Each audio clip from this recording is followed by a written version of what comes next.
www.attableek.com, the reviver of Iman. الحمد لله رب العالمين، أشهد أن لا إله إلا الله وحده لا شريك له، وأشهد أن سيدنا ومولانا محمدا عبده ورسوله،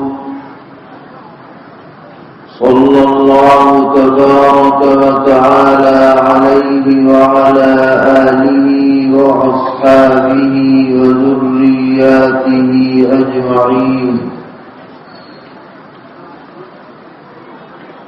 أما بعد، فعن عبد الرحمن بن أبي قراد رضي الله تعالى عنه أن رسول الله صلى الله تعالى عليه وسلم توضأ ذات يوم، فجعل أصحابه يتمسحون بوضوئه، فقال رسول الله صلى الله تعالى عليه وسلم: ما يحملكم على هذا؟ قالوا: حب الله ورسوله. فقال النبي صلى الله تعالى عليه وسلم: من سره أن يحب الله ورسوله أو يحبه الله ورسوله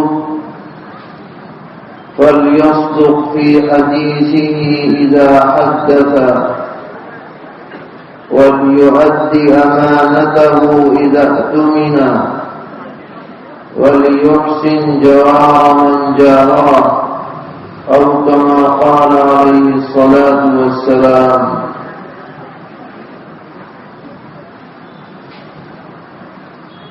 جان کعبہ قبلہ قلب و نظر پیدا ہوئے، جان کعبہ قبلہ قلب و نظر پیدا ہوئے، خواجہ کونین شاہ بحر بر پیدا ہوئے، صلی اللہ تعالی علیہ وسلم.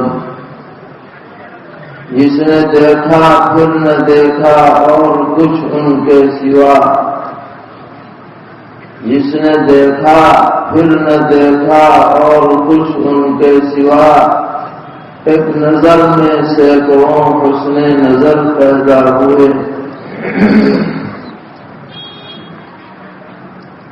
اب نہ آئیں گی کتابیں، اب نہ اتریں گی کتابیں، اب نہ آئیں گے رسول،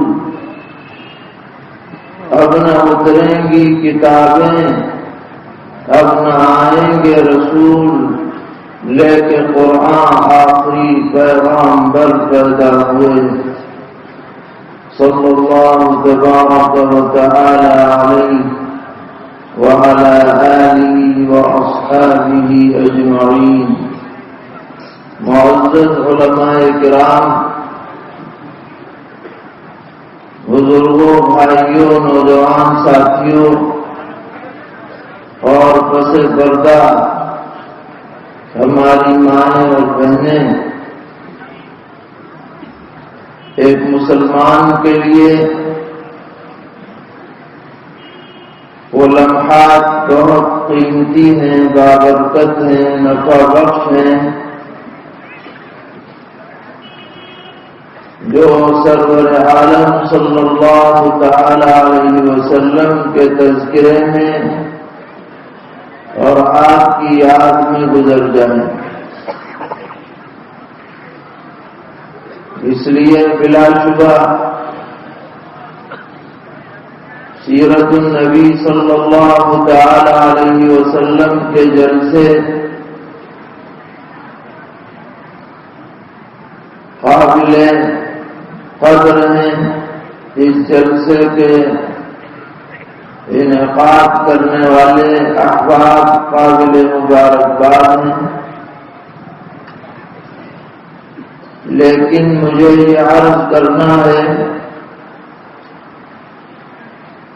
کہ کسی بھی دینی جلسے کی کامیابی محض اس بات میں نہیں ہے کہ کتنا بڑا مجمع جمع ہوا اور کیسا انتظام رہا اور کیسی تقریریں ہوئیں، بلکہ دینی جلسوں کا مقصد زندگی میں انقلاب اور تبدیلی پیدا کرنا ہے۔ ہمارے دل کے اندر یہ جذبہ پیدا ہو کہ سرور عالم حضرت محمد مصطفیٰ صلی اللہ تعالی علیہ وسلم جو تعلیمات لے کر تشریف لائے، ہم ان پر عمل کرنے والے بن جائیں، اور نہ صرف یہ کہ خود عمل کریں بلکہ دوسروں کو بھی،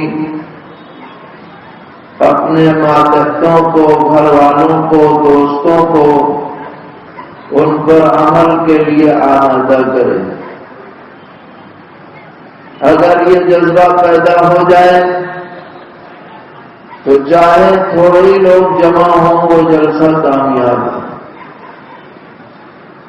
اور وہی اگر یہ جذبہ پیدا نہیں ہوا، لوگ جمع ہوئے، باتیں سنی، سن کر چلے گئے اور زندگی جلسے سے پہلے جیسی تھی جلسے کے بعد بھی ویسی ہی رہی، تو میرے بھائیوں پھر یہ جلسہ اپنے مقصد میں کامیاب نہیں کہلایا جا سکتا۔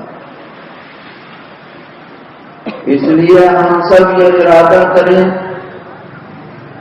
کہ انشاءاللہ سیرت پر اور سیرت کے تقاضوں پر اور پیغمبر علیہ السلام کی سنتوں پر عمل کریں گے، جو کوتاہیاں ہو گئی ہیں ان سے توبہ کریں گے، اگلی زندگی شریعت سنت کے مطابق گزارنے کی کوشش کریں، کیوں بھائی انشاءاللہ ارادہ ہے۔ صحابہ کرام رضی اللہ تعالی عنہم کے زمانے میں اس طرح کے جلسے ثابت نہیں ہیں کہ بھائی اشتہار لگایا جائے، مجمع جوڑا جائے، مقررین کو بلایا جائے، ایسا کچھ نہیں۔ کیا وجہ ہے؟ کیا ضرورت نہیں تھی دین کی بات پہنچانے کی؟ کیا ضرورت نہیں تھی سمجھنے سمجھانے کی؟ نہیں، ضرورت تو تھی، مگر وہ بغیر جلسوں کے پوری ہو رہی تھی،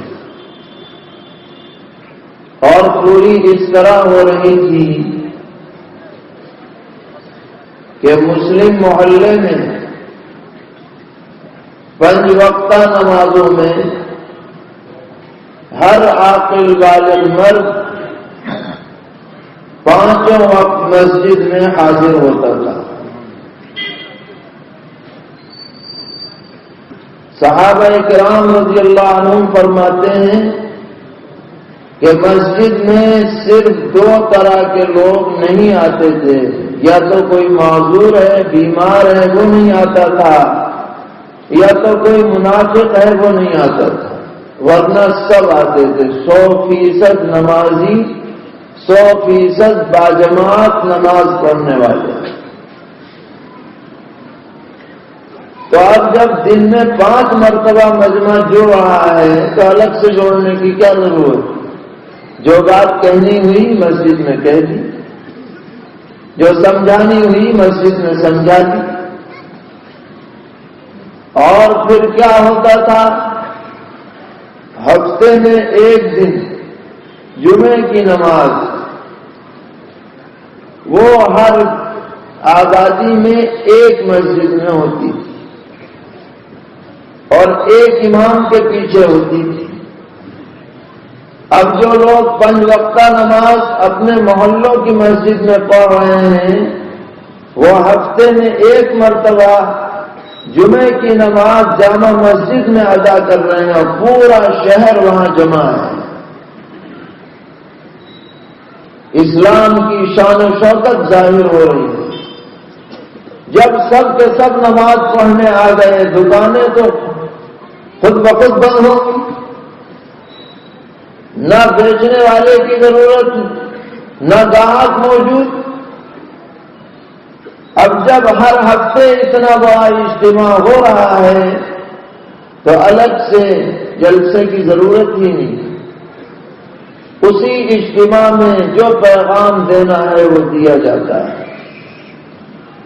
سرور عالم جناب رسول اللہ صلی اللہ تعالی علیہ وسلم کا معمول مبارک بھی یہی رہا ہے۔ کسی بھی نماز کے بعد فرمایا منبر کے قریب آ جاؤ، 3 باتیں سن لو، چلو 5 منٹ میں جلسہ ختم ہو۔ 3 باتیں ہر ایک نے سنی، دل میں اتاری اور پھر اپنے تک محدود نہیں رکھی، دوسروں تک پہنچا دی۔ کبھی 4 باتیں بتا دی، کبھی 5 بتا دی، کبھی 6 بتا دی۔ مختصر بات، مؤثر بات، اور لینے والے سننے والے اسے یاد کرتے، محفوظ کرتے، دوسروں تک منتقل کرتے۔ آج بڑے افسوس کی بات کہ مسلمان اسلام کا دعویٰ کرتا ہے لیکن نماز کا پابند نہیں، اور نماز باجماعت کی پابندی تو خال خال نظر آتی ہے۔ خاص طور پر فجر کی نماز کے اندر مسجدیں خالی ہیں۔ جو 4 وقت کی نمازیں مسجد میں پڑھ لیتے ہیں ان میں سے بھی اکثریت وہ ہے جو فجر کی نماز باقاعدہ جماعت سے چھوڑنے کی عادی بن چکی۔ مسلمانوں کی اکثریت کا یہ حال ہے۔ جس نماز کے بارے میں جناب رسول اللہ صلی اللہ تعالی علیہ وسلم نے فرمایا الصلاۃ عماد الدین، من اقامها فقد اقام الدین ومن هدمها فقد هدم الدین۔ نماز دین کا ستون ہے، جس نے نماز کو قائم رکھا اس نے دین کو قائم رکھا، جس نے نماز کو ضائع کر دیا اس نے دین کو ضائع کر دیا۔ آدمی اگر نمازی ہوگا تو ضرور وہ پاک رہے گا، اس پر اگر غسل فرض ہے تو غسل کیے بغیر اسے چین نہیں آئے گا، اس لیے کہ جس آدمی پر غسل فرض ہو جائے اور نماز کا وقت گزر جائے اور وہ غسل نہ کرے، جناب رسول اللہ صلی اللہ تعالی علیہ وسلم نے فرمایا کہ اس پر فرشتے لعنت بھیجتے ہیں۔ یہ ملعون آدمی ہے، مرد ہو یا عورت، جب نماز کی پابندی کرے گا تو بے غسل نہیں رہے گا، جب نماز کی پابندی کرے گا تو بدن اور کپڑے پاک رکھے گا، جب نماز کی پابندی کرے گا تو ہر وقت خیال رہے گا کہیں نماز قضا نہ ہو جائے، کہیں جماعت چھٹ نہ جائے، اس کا دل مسجد میں اٹکا رہے گا، اور جس کا دل مسجد میں اٹکا رہے پیغمبر علیہ الصلوۃ والسلام نے اس کو بشارت سنائی ہے کہ ایسے لوگوں کو اللہ تعالی میدان محشر میں عرش کے سائے میں جگہ عطا کرے گا۔ وَرَجُلٌ قَلْبُهُ مُعَلَّقٌ بِالْمَسَاجِدِ، جب نماز باجماعت کا پابند ہوگا، حدیث میں آتا ہے گھر سے وضو کر کے چلے مسجد کی طرف، ہر قدم پر نیکی ملتی ہے، ہر قدم پر برائی مٹتی ہے۔ مسجد میں داخل ہوا، ابھی نماز میں کچھ دیر ہے، انتظار میں بیٹھا ہے، فرمایا پیغمبر علیہ الصلوۃ والسلام نے فرشتے اس کے لیے دعائیں کرتے ہیں، اللہم اغفر لہ اللہم ارحمہ، اے اللہ اس کی مغفرت کر دیجئے، اے اللہ اس میں مہربانی فرمائیے۔ جب تک بھی وہ باوضو بیٹھا رہے اور جب تک بھی دنیا کی گفتگو نہ کرے، مسلسل اس کے لیے فرشتوں کی دعائیں ملتی رہتی ہیں۔ کتنی بڑی سعادت کی بات۔ اور جماعت کی نماز اکیلے نماز کے مقابلے میں 27 گنا زیادہ ثواب رکھتی ہے۔ اور فرمایا پیغمبر علیہ الصلوۃ والسلام نے، امام کی آمین پر جس نے آمین کہا، فرشتے بھی اس کے ساتھ آمین کہتے ہیں، اور جس کی آمین فرشتوں کی آمین کے ساتھ مل جائے اس کے پچھلے سب گناہ معاف ہو جاتے ہیں۔ من وافق تأمینہ تأمین الملائکہ غفر لہ ما تقدم من ذنبہ۔ اور فرمایا کہ جب امام سمع اللہ لمن حمیدہ کہے تو تم ربنا لک الحمد کہو، جس کی تحمید فرشتوں کی تحمید کے ساتھ ملے گی اس کے پچھلے سب گناہ معاف ہو جائیں گے۔ تو جو آدمی نمازی ہوگا، نماز کا پابند ہوگا، اتنی نعمتوں سے نوازا جائے گا۔ اور قرآن نے فرمایا ان الصلاۃ تنہی عن الفحشاء والمنکر، بلا شبہ نماز روکتی ہے بے حیائی کے کاموں سے اور گناہ کی باتوں سے۔ آج نہیں ہے تو کل رک جائے گا، گناہ کے قریب نہیں جائے گا، اور اگر جائے گا تو اس کا ضمیر اسے جھنجھوڑے گا، جب تک توبہ نہیں کر لے گا اسے چین نہیں آئے گی۔ یہ نماز کی برکات ہے۔ اور سب سے بڑی بات یہ ہے کہ اس نماز کی برکت سے اللہ تبارک و تعالی آخرت میں نبی اکرم علیہ الصلوۃ والسلام کی رفاقت عطا فرمائیں گے۔ روایت میں آتا ہے کہ ایک صحابی ہیں سیدنا حضرت ربیعہ ابن کعب اسلمی رضی اللہ تعالی عنہ، فرماتے ہیں میرا کوئی گھر در نہیں تھا، میں حضور کی چوکھٹ پر پڑا رہتا تھا، اور کبھی خدمت کی توفیق ملتی تو چھوٹی موٹی خدمت بجا لاتا، کبھی مسواک پیش کر دی، کبھی لوٹے میں پانی رکھ دیا، چھوٹا چھوٹا کام کرتا تھا۔ ایک دن پیغمبر علیہ الصلوۃ والسلام بہت خوش ہوئے میری خدمت پر، اور خوش ہو کے فرمایا سب یا ربیعہ، ربیعہ مانگو کیا چاہیے۔ جب آدمی دل سے خوش ہوتا ہے تو اس طرح کی بات اس کی زبان سے نکلتی ہے، بتاؤ کیا چاہیے، کیا تمہیں دیا جائے۔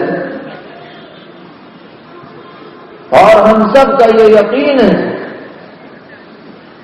کہ حضور اکرم علیہ الصلوۃ والسلام جس کے لیے جو دعا فرما دیتے تھے وہ دعا ضرور قبول ہوتی۔ کتنے واقعات احادیث شریفہ میں،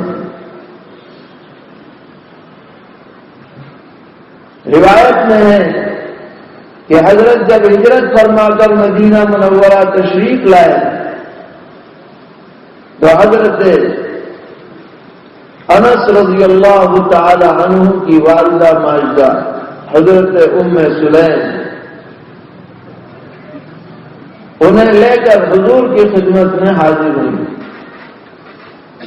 اور حضرت ام سلیم رضی اللہ تعالی عنہا پیغمبر علیہ الصلوۃ والسلام کے ننیالے رشتے سے عزیز تھیں، اس لیے کہ آپ کے دادا خواجہ عبد المطلب ان کی والدہ مدینہ منورہ کی تھی جن کا نام سلمہ تھا، تو اسی خاندان سے کچھ رشتہ داری تھی۔ کبھی کبھی آپ ان کے گھر بھی تشریف لے جاتے، آرام بھی فرماتے۔ تو حضرت ام سلیم تشریف لائیں، حضرت انس کی عمر کل 10 سال تھی، اور عرض کیا کہ اللہ کے رسول، یہ آپ کا چھوٹا سا خادم ہے، ہذا کوئی دن ہو، آپ اس کے لیے دعا فرما دیجیے۔ مائیں چاہتی ہیں کہ ہمارے بچوں کے لیے بزرگ لوگ دعا کریں، اسی جذبے سے وہ حاضر ہوئی تھی۔ تو پیغمبر علیہ الصلوۃ والسلام نے ان کے لیے 3 دعائیں فرمائی ہیں۔ اللہم اکثر مالہ وولدہ وادخلہ الجنہ، اے اللہ انس کے مال میں برکت دے، انس کی اولاد میں برکت دے، انس کو جنت میں داخل کر دے۔ حضرت انس رضی اللہ عنہ فرماتے ہیں 2 دعائیں تو میں نے اپنی آنکھوں سے دیکھ لی، تیسرے کی انتظار میں ہوں۔ اللہ نے مال میں ایسی برکت دے رکھی ہے کہ میرے باغ میں سال میں 1 مرتبہ کے بجائے 2 مرتبہ پھل آتے ہیں، اور میری تجارت میں کبھی نقصان ہوا ہی نہیں۔ حضور کی دعا میرے ساتھ ہے، اور اولاد میں اتنی برکت دی ہے اللہ تعالیٰ نے کہ 100 سے زائد ہماری نسل کے لوگ دنیا سے جا چکے، اور جتنے موجود ہیں ان کا پتہ ہی نہیں ہے کتنے، پورا محلہ گویا آباد۔ اور فرمایا جنت کے انتظار میں، حضور کی دعا کی برکت۔ ایک صحابی کو دعا دے دی، اللہ کرے تمہارے دانت ہمیشہ صحیح سالم رہے، تو وہ بوڑھے ہو گئے مگر ان کے دانت صحیح رہے، جہاں کوئی ٹوٹ جاتا پھر نکل آتا، پھر ٹوٹ جاتا پھر نکل آتا۔ ورنہ تو جو بڑے ہونے کے بعد دانت نکلتے ہیں وہ بس ایک ہی مرتبہ کے لیے ہوتے ہیں، نکل جائیں تو پھر ان کی جگہ مصنوعی تو لگتے ہیں، اصلی نہیں نکلتے۔ لیکن حضور کی دعا کی برکت سے بوڑھے ہو گئے اور 32 ہی سلامت رہے۔ ایک صحابی ہے، انہوں نے درخواست کی کہ حضرت سواری پہ مجھ سے بیٹھا نہیں جاتا، گر جاتا ہوں۔ حضور نے دعا فرما دی کہ اللہ ان کو سواری پہ جما دے۔ فرماتے پھر تو یہ حال ہو گیا، چلتے ہوئے گھوڑے پہ بغیر زین کے بیٹھ جاتے تھے، وہ کبھی نہیں گرے، حضور کی دعا کی برکت۔ حضرت ابو ہریرہ رضی اللہ تعالیٰ عنہ فرماتے ہیں کہ میں نے درخواست کی، میں اس کو بھگا دوں، یہ راستہ دے دو، اس کو راستہ دے دو، باہر چلے جائے، راستہ دے دو، بیٹھ جائیں گے، اس کو راستہ دے دو چلا جائے گا۔ مجھے باتیں یاد نہیں رہتی، باتیں سنیے، اتنے سے بھی آپ کھڑے ہو جائیں گے، بیٹھ جائیں گے۔ آپ میرے حق میں دعا فرما دیجیے کہ مجھے باتیں یاد رہا کریں۔ حضور نے فرمایا چادر پھیلاؤ، چادر پھیلا دی۔ آپ نے اس پر کچھ دم کیا، فرمایا سینے سے لگا لو، سینے سے لگا لیا۔ فرماتے اس کے بعد سے میرے ذہن سے کوئی بات محو ہوئی نہیں۔ 5000 احادیث شریفہ حضرت ابو ہریرہ رضی اللہ عنہ سے آج بھی ہمارے پاس مروی ہے۔ حضور کی دعا کی برکت اگر حضرت ربیعہ رضی اللہ تعالی عنہ فرما دیتے مجھے اتنی جائیداد چاہیے، مجھے اتنا سونا چاہیے، مجھے اتنی چاندی چاہیے، مجھے فلاں چاہیے، اور حضور دعا کر دیتے ضرور مل جاتی، لیکن وہ صحابی ہیں، انہوں نے کیا درخواست کی؟ درخواست یہ کی اسألک مرافقتک فی الجنہ، اے اللہ کے رسول میں یہ چاہتا ہوں کہ جیسے اللہ نے مجھے دنیا میں آپ کی رفاقت عطا کی ہے، جنت میں بھی آپ کی رفاقت مجھے نصیب ہو۔ اسألک مرافقتک فی الجنہ۔ تو حضور نے کیا فرمایا؟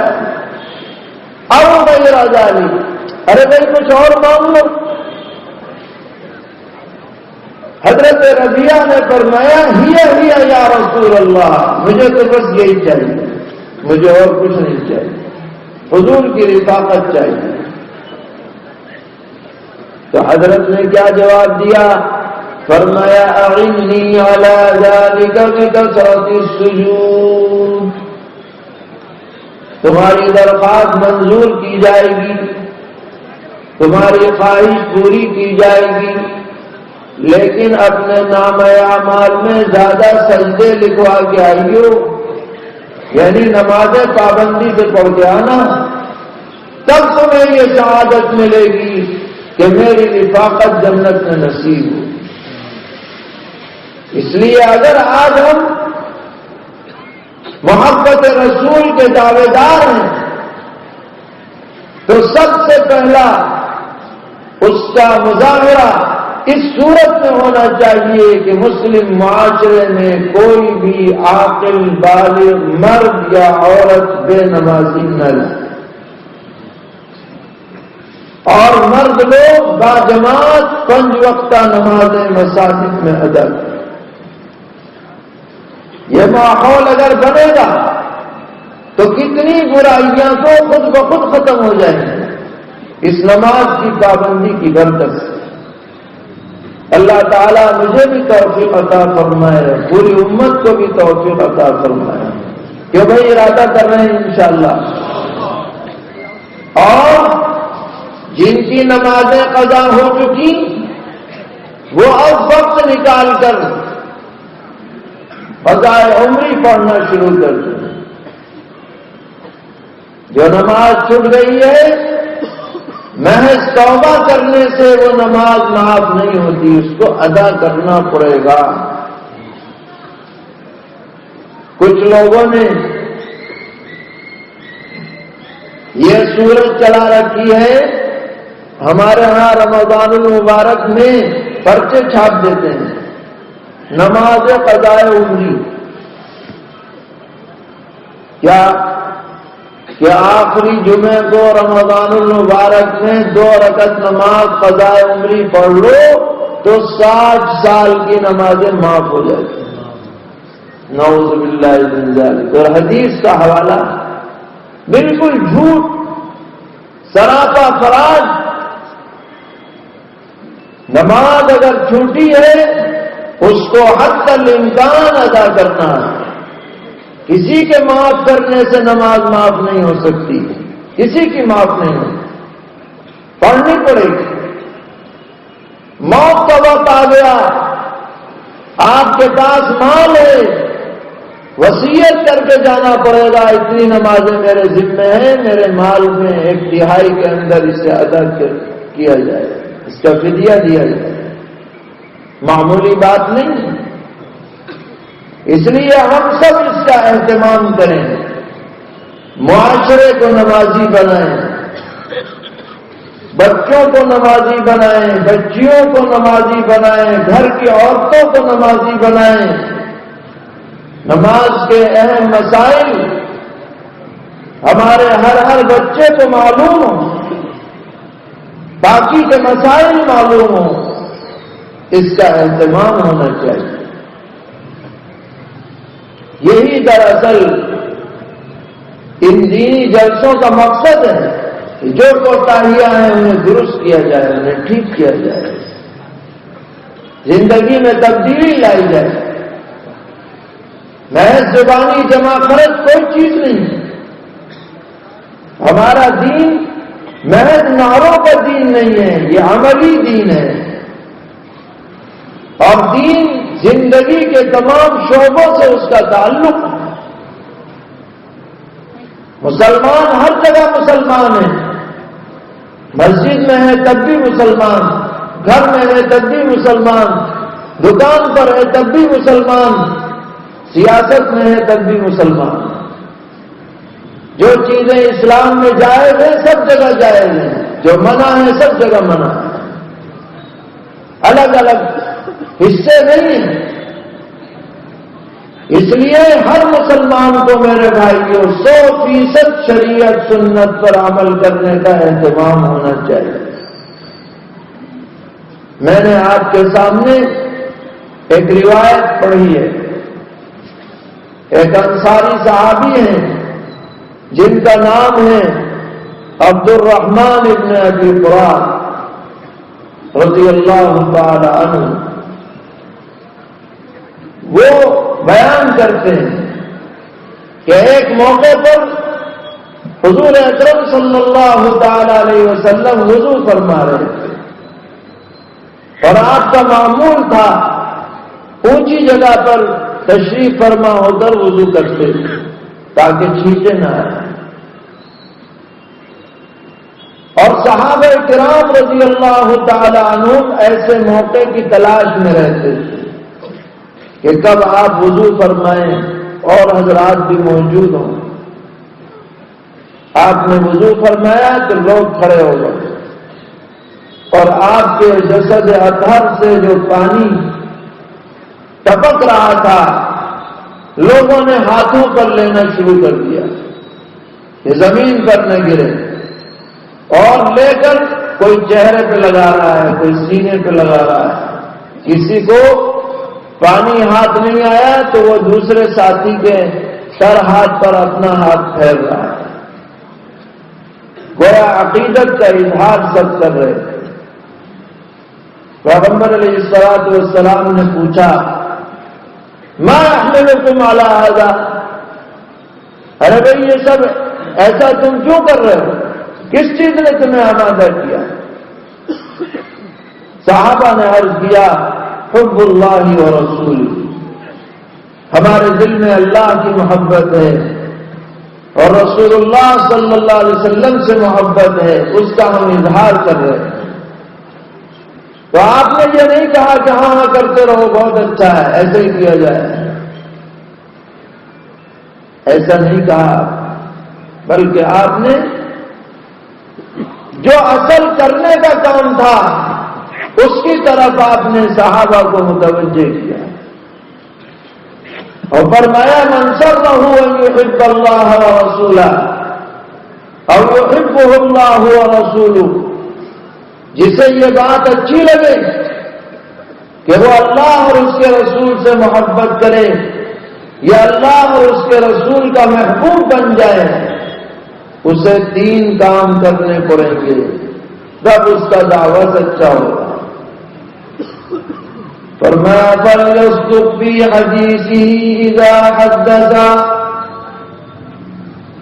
پہلا کام یہ ہے کہ جب بھی گفتگو کرے تو سچ بولے، جھوٹ نہ بولے،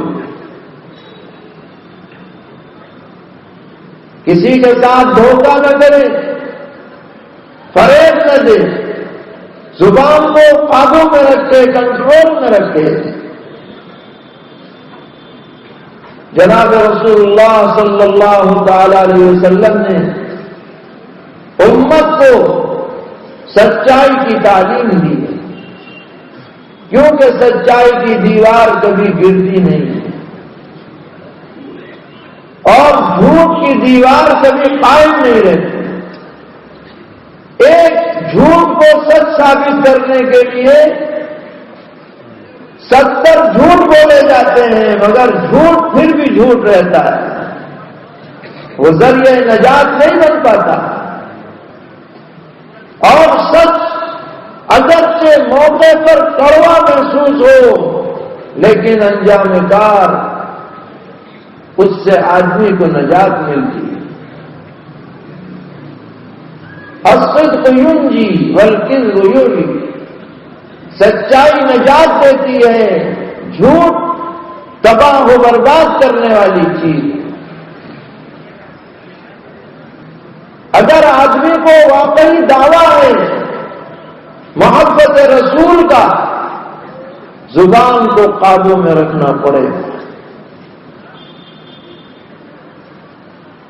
حدیث میں یہاں تک فرمایا گیا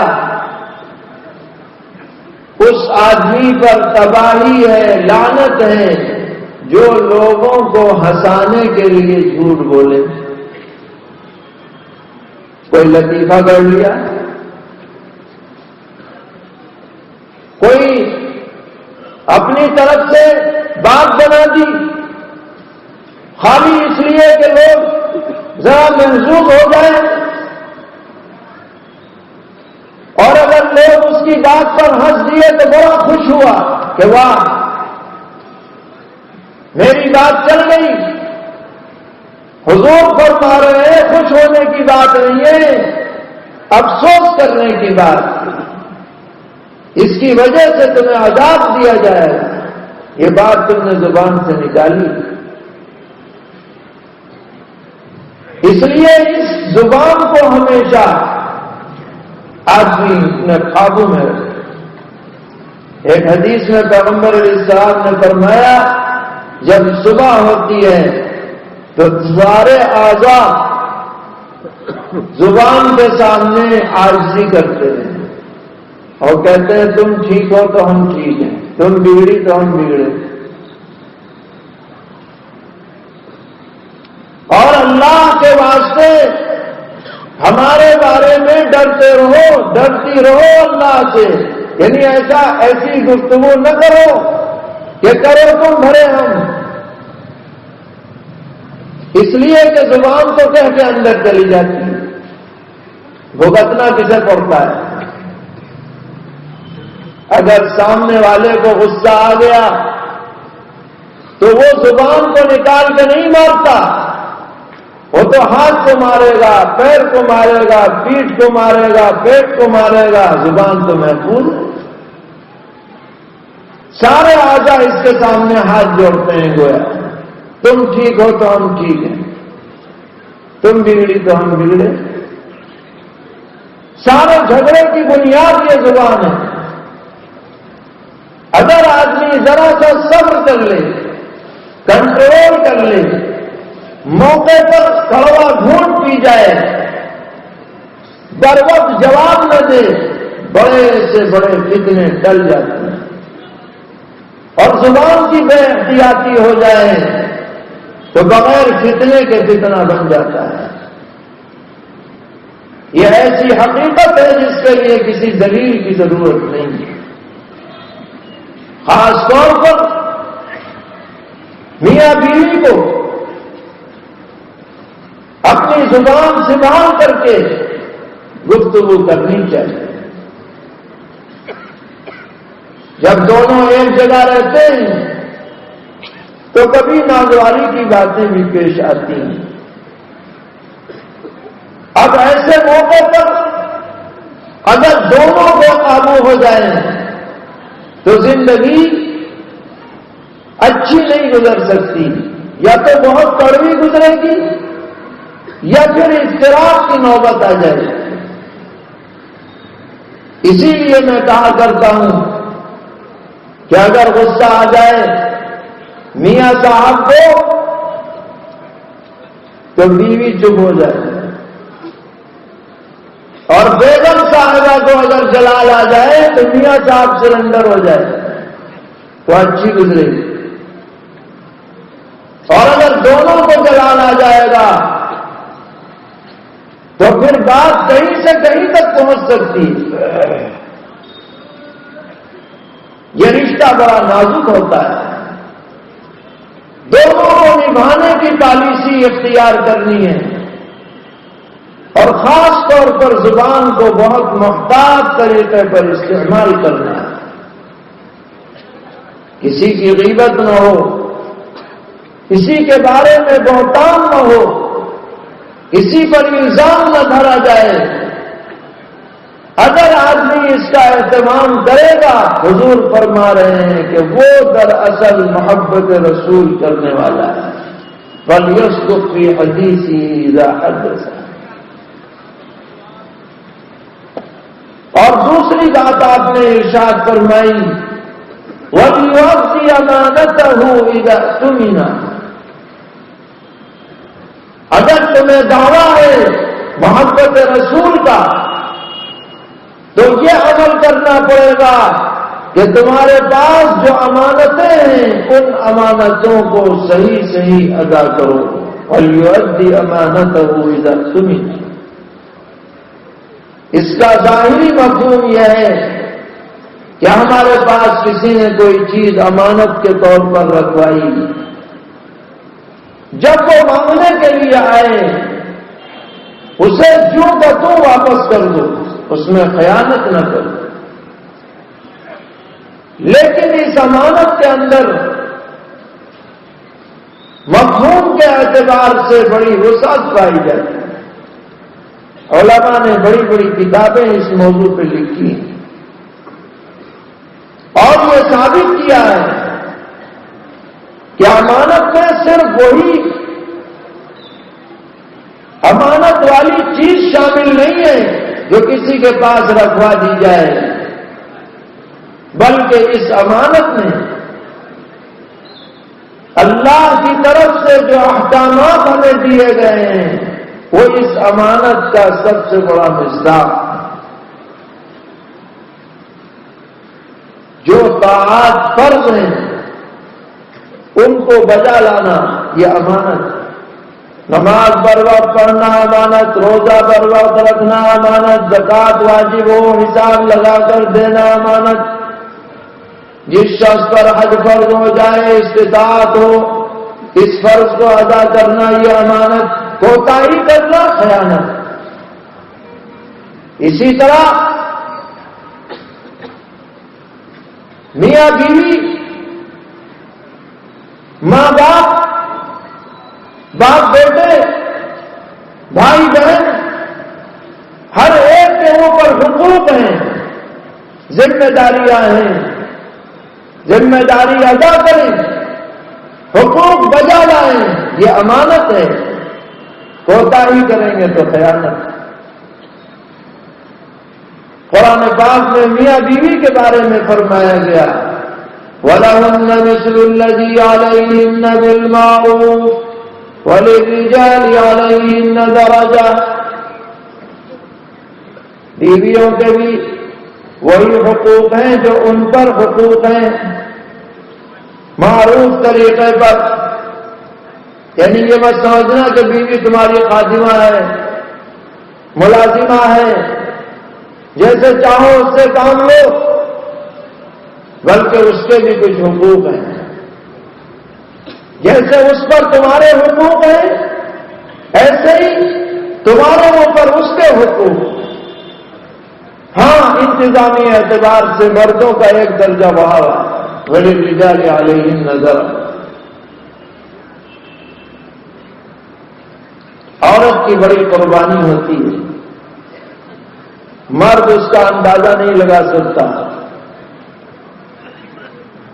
کتنی بڑی قربانی، 15 سال 20 سال 24 سال شادی سے پہلے ماں باپ کے گھر گزارتی ہے اور عموماً اس کے ساتھ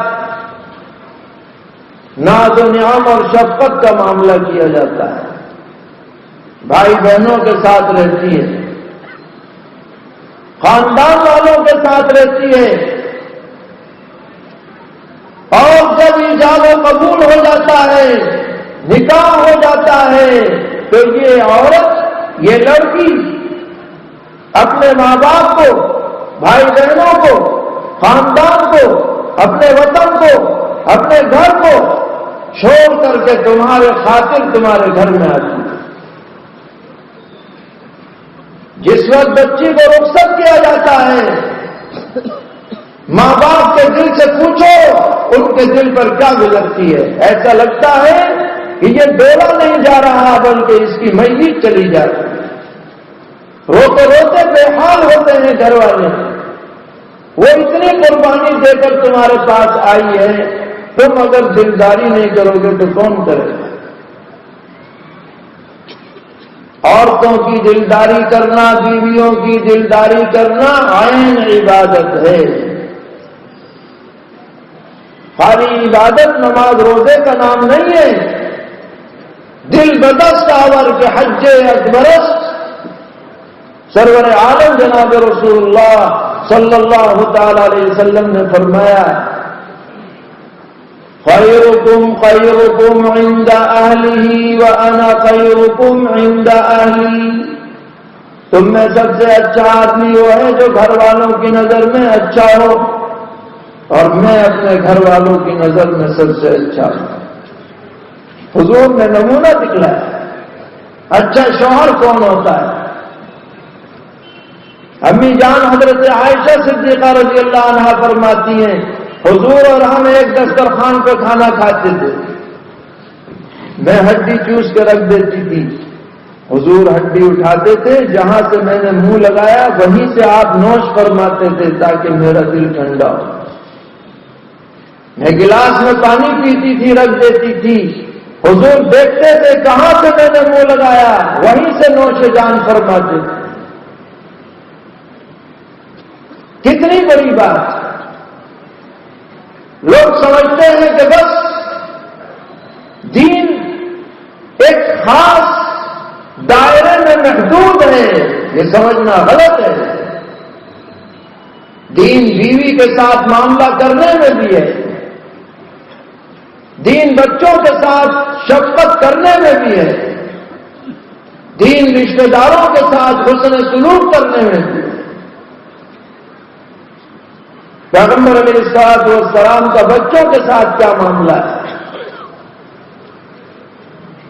اپنے پیارے نواسوں سیدنا حضرت حسن, سیدنا حضرت حسین رضی اللہ تعالی عنہما اگر کبھی نظر پڑ جاتے, حتیٰ کہ خطبہ دیتے ہوئے بعض موقعوں پر دیکھا کہ آپ آ رہے ہیں, حضرت حسن یا حضرت حسین رضی اللہ عنہما بیچ صفوں میں, تو آپ ممبر سے اتر کے تشریف لائے, ان کو گود میں اٹھایا اور گود میں لے کر کے خطبہ دیا. بچوں سے شفقت کا یہ حال ہے. چھوٹے چھوٹے بچے, ان کی ماں کٹورے میں پانی دے کر کے بھیجتی تھی کہ حضور کا ہاتھ اس میں ڈلوا کے لاؤ.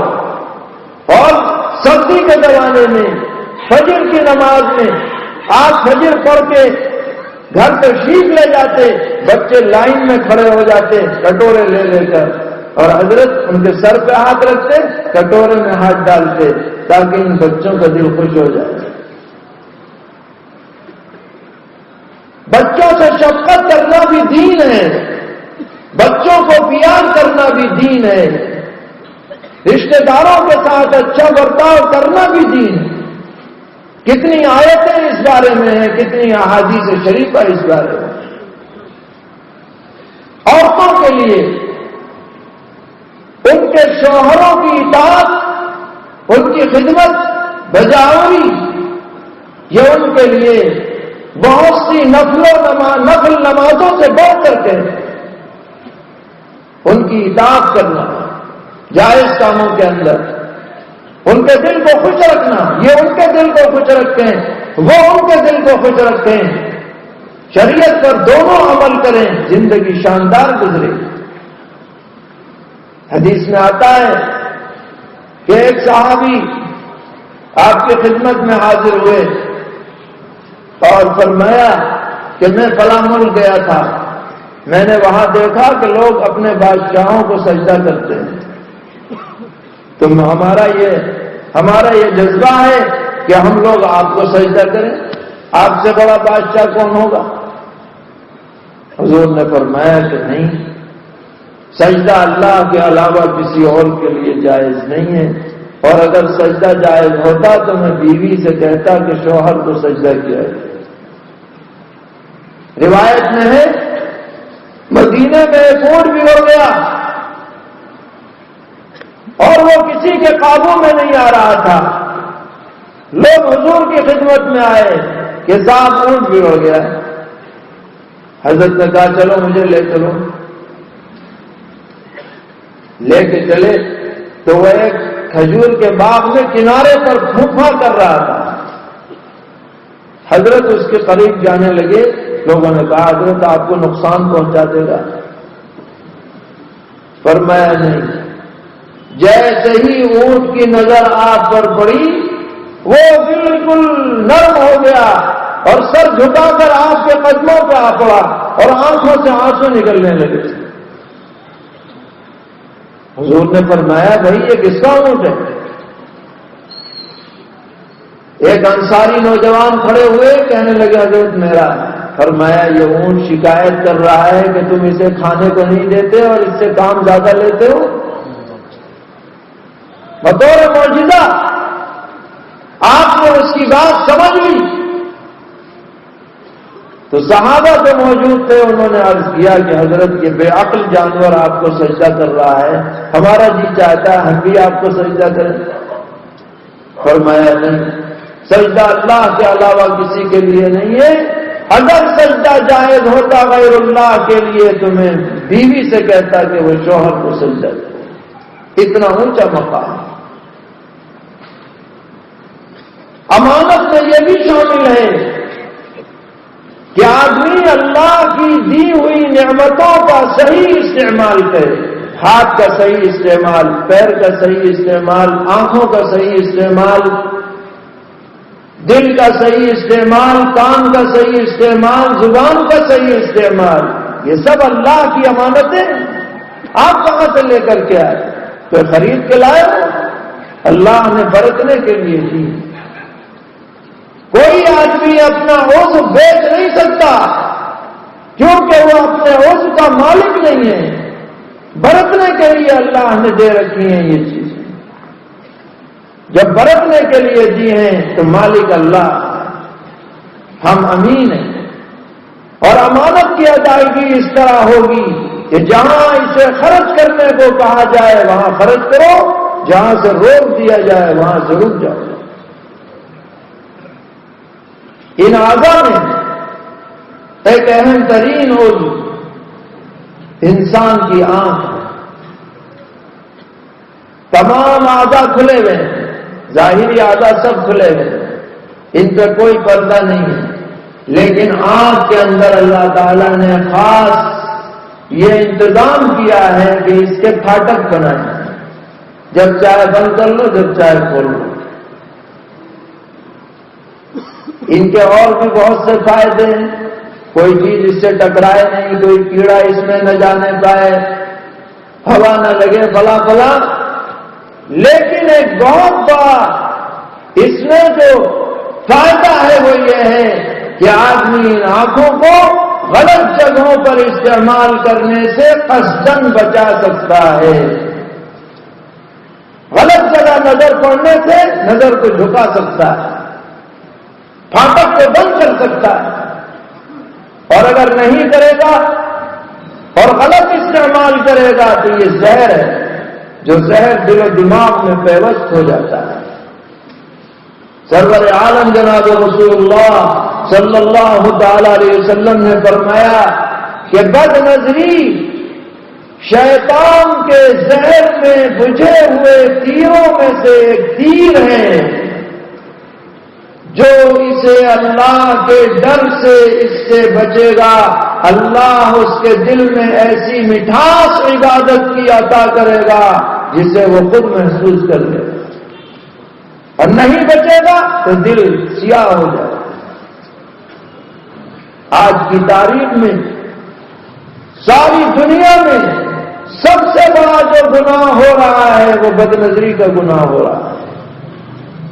خاص طور پر نوجوان مرد عورت اس موبائل اور انٹرنیٹ اور دیگر چیزوں کے ذریعے اس منحوس عمل کے اندر مبتلا ہے. اور جو اس کا عادی ہو جائے اللہ محفوظ رکھے, اس کی نماز غارت, اس کی طاعت کی لذت ختم, گناہوں کی طرف رغبت ہی رغبت ہو جاتی ہے. اللہ کے ہاں جواب دینا پڑے گا۔ اللہ نے یہ آنکھ اس لیے نہیں دی، اللہ نے یہ زبان اس لیے نہیں دی، اللہ نے یہ کان اس لیے نہیں دیے کہ ان سے گناہ کرو، ان کو اللہ کی اطاعت میں لگاؤ، عبادات میں لگاؤ، خیر کے کاموں میں لگاؤ، تو امانت کی ادائیگی ہوگی۔ اسی طرح امانت میں یہ بھی شامل ہے کہ انسان کو جو اولاد عطا ہوئی اس اولاد کی وہ دینی تربیت کرے۔ یہ اولاد اللہ کی امانت۔ چھوٹے چھوٹے معصوم بچے اگر آپ نے ان کو دین سے دور کر دیا، سب کچھ پڑھایا لیکن دین نہیں پڑھایا، تو امانت میں خیانت ہو، قیامت میں پوچھو۔ کلکم راع وکلکم مسئول عن رعیتہ، تم میں سے ہر آدمی سے پوچھ ہونے والی ہے، ہر آدمی کو نگراں بنایا گیا ہے اور ہر آدمی سے اپنے ماتحتوں کے بارے میں پوچھ ہوگی۔ ہم نے تمہیں اولاد دی تھی، اولاد کی نعمت عطا کی تھی، اس کو تم نے دین کیوں نہیں سکھلایا، دینی تربیت کیوں نہیں کی؟ یہ بھی امانت میں شامل ہے۔ تو ہے ایک لفظ، لیکن آپ اندازہ لگائیے کہ کتنی جامعیت اس لفظ میں پائی جاتی ہے۔ وَلْيُؤَدِّ أَمَانَتَهُ إِذَا اؤْتُمِنَ۔ اور تیسری بات پیغمبر علیہ السلام نے فرمائی، وَلْيُحْسِنْ جَوَارَ مَنْ جَاوَرَهُ۔ اگر اللہ اور اس کے رسول سے محبت کے دعوے میں سچے ہو تو اپنے پڑوسیوں کے ساتھ اچھا برتاؤ کیا کرو۔ وہ پڑوسی چاہے رشتے دار ہوں، اجنبی ہوں، حتیٰ کہ غیر مسلم کیوں نہ ہوں، ان کے ساتھ بھی اچھا برتاؤ کرو۔ حضور اکرم صلی اللہ تعالی علیہ وسلم نے فرمایا، جو آدمی اللہ پر اور آخرت پر یقین رکھتا ہو اسے چاہیے کہ اپنے پڑوسی کے ساتھ اچھا برتاؤ کرے۔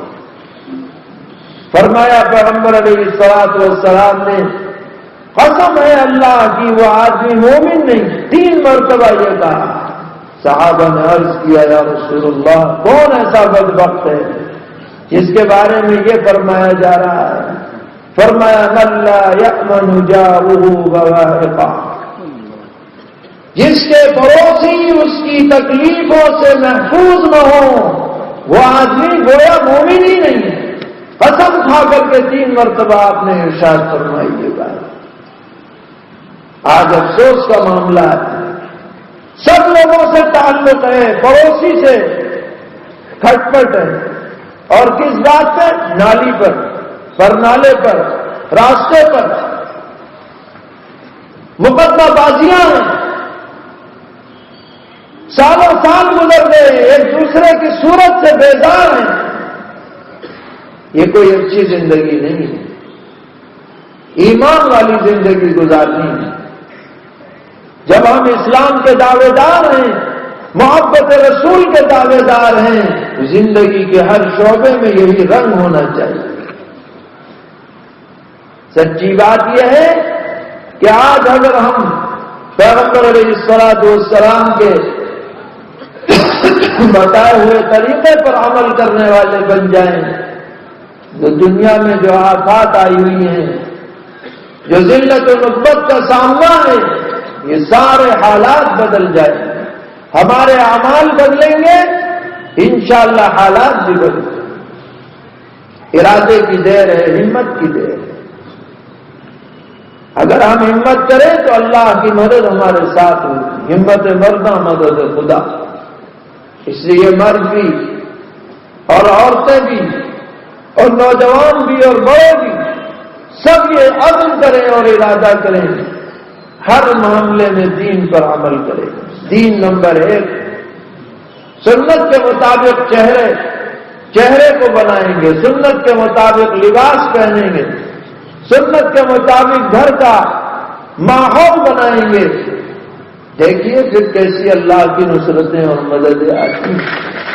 اللہ تعالی ہمارے اس میں بیٹھنے کو قبول فرمائے، کہنے سننے کو قبول فرمائے، کوتاہیوں سے درگزر فرمائے۔ جن حضرات نے اس جلسے کا اہتمام کیا اللہ تعالیٰ ان کے خدمات کو قبول فرمائے، ان کو اجر جزیل عطا فرمائے۔